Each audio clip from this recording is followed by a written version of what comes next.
Hi friends, ఈరోజు నేను మీకు బీరకాయ కర్రీని సింపుల్గా ఎలా చేయాలో చూపించబోతున్నాను. దీనికోసం బీరకాయలను పీల్ తీసి వాష్ చేసుకొని ముక్కలుగా కట్ చేసి పెట్టుకోవాలి.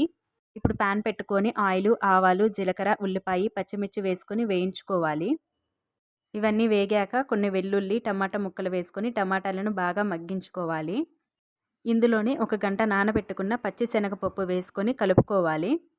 ఇప్పుడు బీరకాయ ముక్కలు కూడా వేసుకొని ఒకసారి బాగా కలుపుకొని మూత పెట్టి మధ్య మధ్యలో కలుపుకుంటూ బీరకాయ ముక్కలను ఉడికించుకోవాలి. ఈ బీరకాయ నుంచి వచ్చే వాటర్తోనే ఉడికిపోతాయి. ఇవి ఇలా ఉడికినాక ఇందులోనే కొంచెం పసుపు, ఉప్పు వేసుకొని కలుపుకొని ఉడికించుకోవాలి.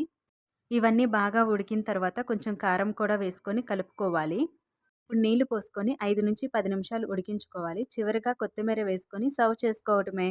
చాలా సింపుల్‌గా చేయొచ్చు. టేస్ట్ కూడా చాలా బావుంటుంది. ఈ వీడియో గనుక నచ్చితే లైక్ చేసి, షేర్ చేసి, సబ్స్క్రైబ్ చేసుకోండి. Thank you. బాయ్.